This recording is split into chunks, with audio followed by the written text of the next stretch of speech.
Hello YouTube, welcome to my next channel video. I am Commander Nerd, and this video is going to be a WWE discussion video. We're going to be talking about the WWE event I'm going to this Saturday.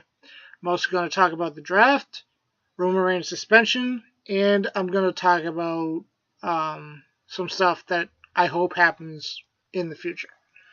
So the live event I'm going to is called the WWE Live SummerSlam Heatwave Tour. I believe it's setting up stuff for SummerSlam, having some matches, seeing how they go, how fans react to them. I'm pretty excited. This is my first house show. I've been to a few of the live events. I think way back in the day when I was really young, like little, I think my dad took me to see like a WCW Nitro back in the day. I can't exactly remember. I know my dad took me to one of the events because my brother was sick and couldn't go. So I believe it was WCW. Um, I've been to, besides that, which I can't remember, I've been to a few of the shows in Cohasset, Massachusetts, around where I live. I've been to, those were kind of house shows, but kind of not at the same time. I've been to SmackDown and ECW when they had SmackDown and ECW on the same night, and the not good ECW. But I got to see Tommy Dreamer in an actual event, so that was cool. I've been to Raw, Survivor Series 2013, and Money in the Bank, where Seth Rollins won the Money in the Bank.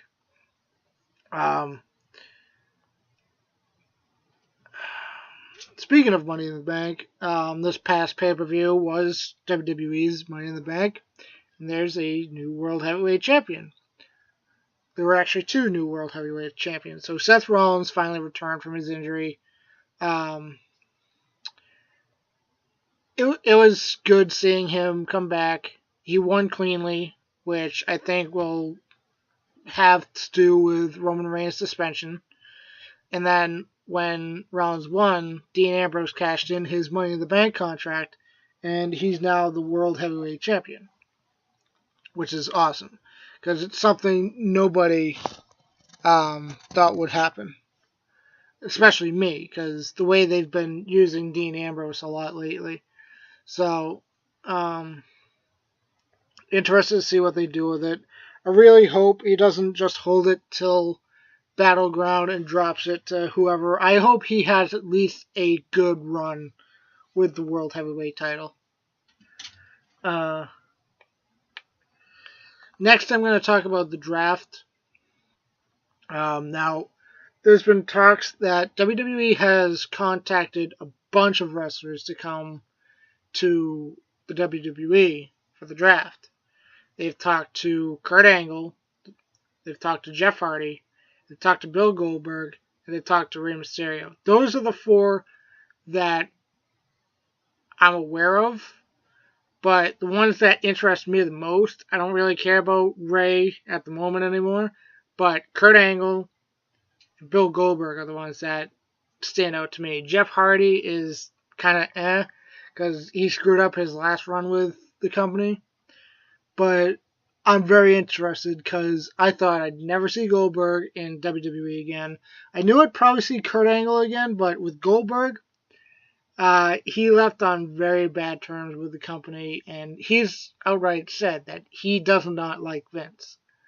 So I was surprised to hear that, but it makes sense because he is a part of WWE's 2K17, and most of the time with that, whenever a superstar comes back or debuts in it, they usually end up coming into the company. Ultimate Warrior was the first one. He was put in the Hall of Fame. Thank God for the circumstances of what happened.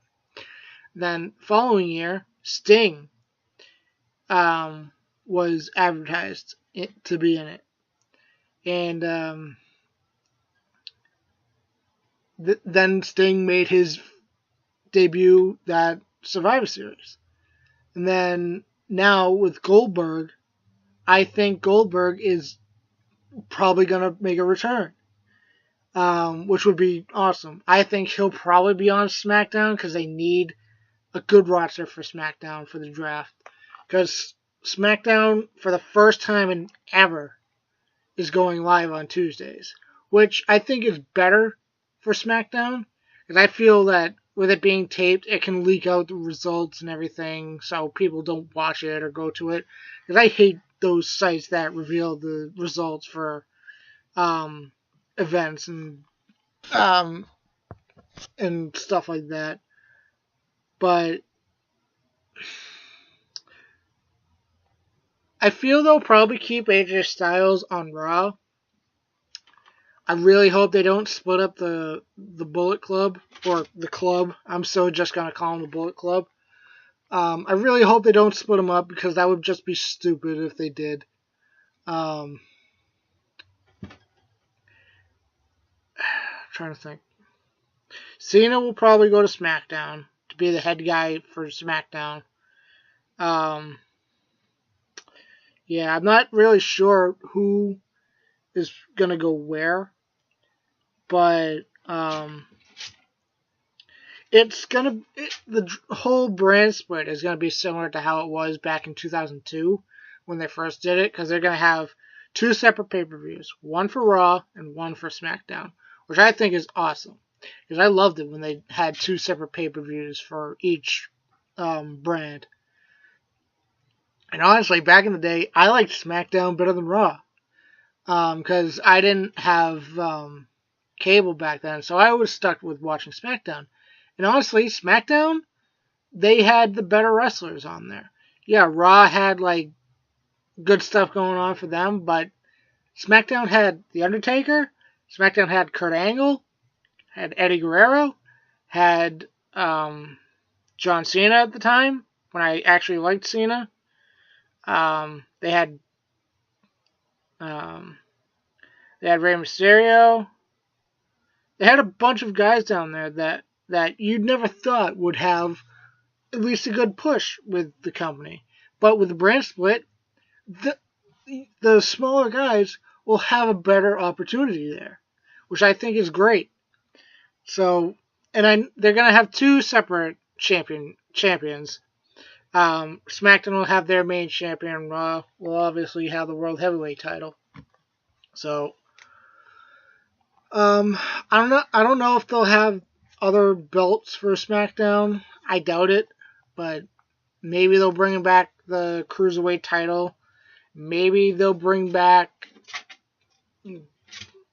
if not Cruiserweight, maybe Light Heavyweight.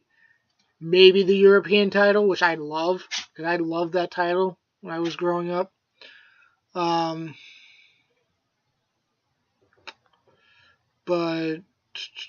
trying to think. But yeah, I did hear some NXT guys are coming up to SmackDown too, so I'm not sure how well that will pan out for NXT.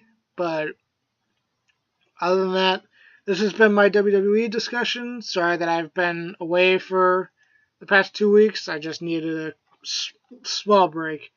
But other than that, I am Commander Nerd, and I will see you next time, YouTube.